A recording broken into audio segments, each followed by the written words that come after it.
Ever noticed how a simple apple can taste like the most delicious fruit you've ever had when you're really hungry? Or how that first bite of a meal after a long day is just pure bliss? It's a universal experience, but why does it happen?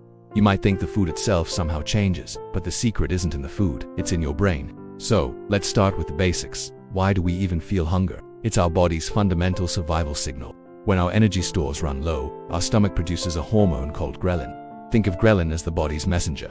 It travels up to the brain, specifically to a region called the hypothalamus, and basically says, hey, it's time to find some fuel. This is what triggers that familiar empty feeling. The stomach rumbles, and the single-minded focus on finding something, anything, to eat. Hunger is our body's way of ensuring we stay powered up and alive. It's a brilliant ancient system that has kept us going for millennia. But this is just the beginning of the story. The really interesting part is what happens next. When we finally get that food, most of us believe that taste happens on our tongue. We learn about the 5 basic tastes: sweet, sour, salty, bitter, and umami. And it's true, our taste buds are the frontline detectors. They identify these basic chemical compounds in our food, but they don't decide how good something tastes. They simply send raw data to the brain. The real magic happens in a part of the brain called the insular cortex. This is the brain's taste headquarters. It receives the signals from the tongue, combines them with information about smell from our nose and texture from our mouth, and then constructs the rich, complex experience we call flavor. But here's the crucial part. The insular cortex doesn't work in isolation. Its perception is heavily influenced by our internal state, and that includes how hungry we are. When ghrelin, our hunger hormone, signals the brain, it does more than just make our stomach rumble. It essentially tells the brain to go into food-seeking mode. Neurologically, this primes our sensory systems to be more receptive to food-related cues. Our sense of smell becomes sharper. We become more visually attentive to food. And importantly, our taste perception is heightened. Studies using brain imaging have shown that when we're hungry, the insular cortex becomes significantly more active when we taste food. The signals from our taste buds are amplified. It's like turning up the volume on a speaker.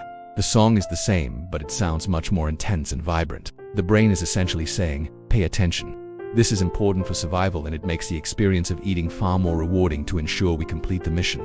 This brings us to one of the most important chemicals in our brain, dopamine. Dopamine is often called the pleasure molecule, but that's a bit of an oversimplification. It's more accurately the motivation molecule. It's released in anticipation of a reward, driving us to take action to get that reward.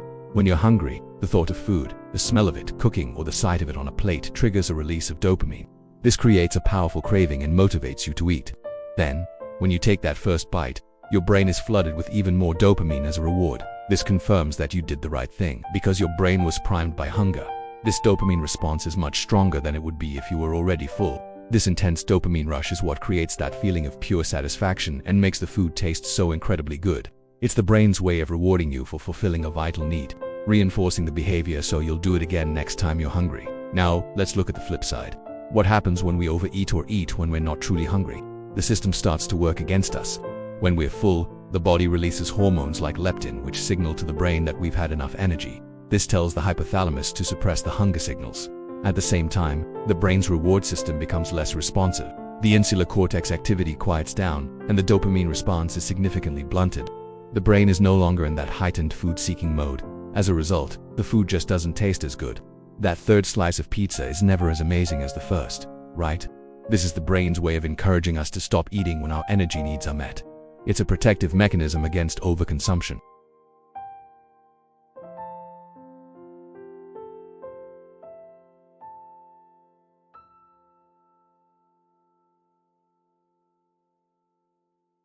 Mindful eating isn't about dieting or restriction. It's about paying attention and listening to your body's natural signals. It means waiting until you feel genuine physical hunger before you eat. Not boredom hunger, not stress hunger, but the real, biological need for fuel.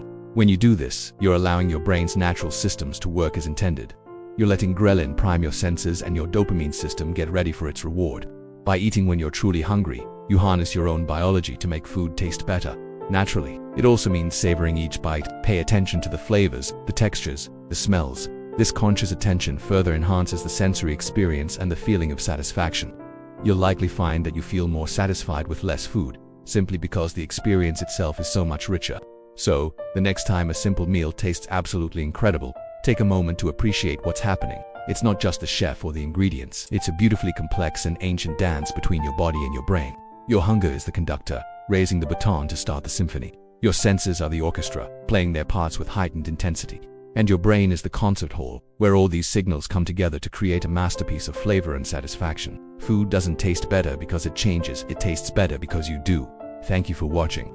If you enjoy simple explanations for the complex things in our everyday lives, consider subscribing for more. See you in the next one.